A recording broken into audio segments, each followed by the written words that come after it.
प्रश्न तुम्हाला असा विचारायचा आहे की तुम्ही म्हणताय की काही बैठका झाल्या होत्या अजित पवारांसोबत, ते स्वतः खुश होते या सगळ्या डेव्हलपमेंट बाबत. ज्या अर्थी 8 तारखेला 8 फेब्रुवारीच्या दरम्यान ही घोषणा होणं अपेक्षित होतं, त्या अर्थी अंतिम निर्णयापर्यंत दोन्हीकडच्या बाजू आलेल्या होत्या असं स्पष्टपणे दिसतंय. काय कमिटमेंट करण्यात आल्या होत्या? शरद पवार पक्ष सत्तेत सहभागी होणार, किती मंत्रिपदं मिळणार किंवा काय, या संदर्भात काही तपशील आपण देऊ शकाल का?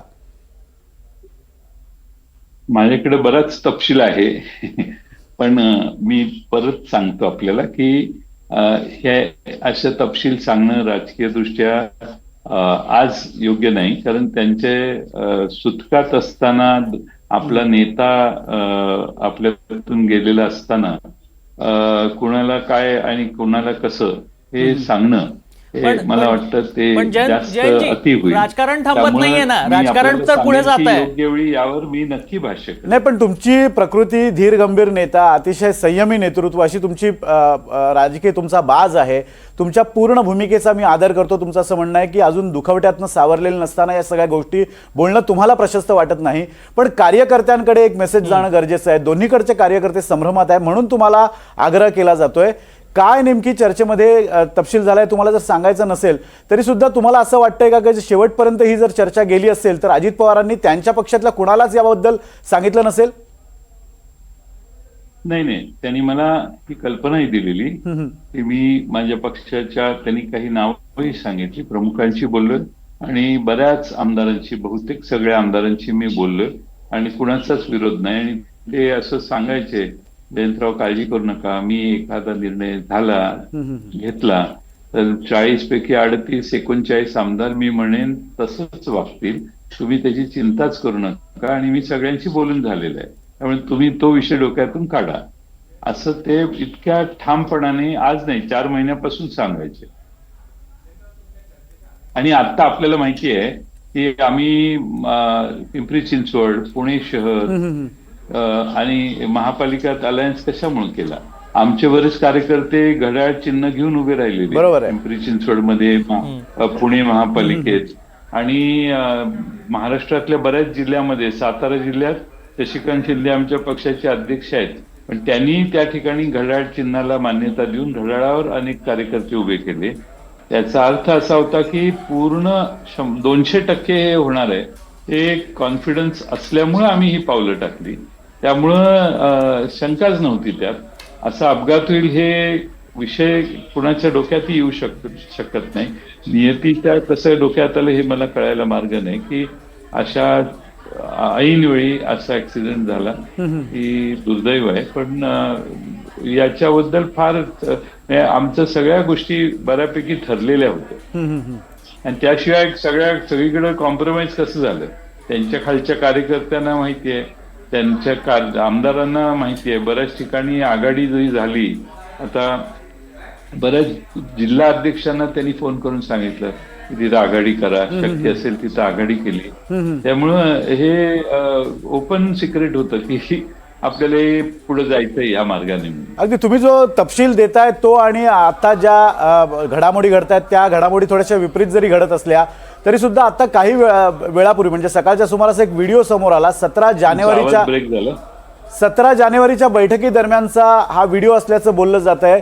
या व्हिडिओमध्ये तुम्ही स्वतः दिसताय आणि हा व्हिडिओ बघा. तुम्हाला जर ब्रेक होतोय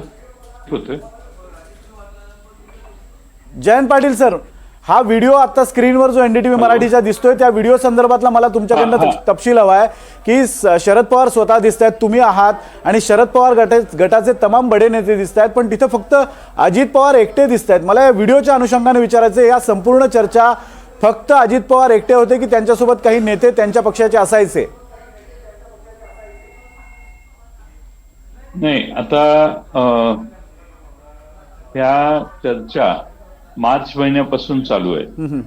याच्याविषयी अजित पवारांनी विधानसभेच्या निवडणुका झाल्यावर डिसेंबर महिन्यात एकदा अजित पवारांनी आणि कुठं भेटायला या म्हणून त्यांनी सूचना केली. रात्री 11 वाजता आम्ही नागपूरमध्ये भेटलो. हे 2024चं मी सांगतोय तुम्हाला. आणि त्यानंतर मार्च महिन्यापासून ह्या प्रक्रियेला गती देण्याचं काम आम्ही केलं.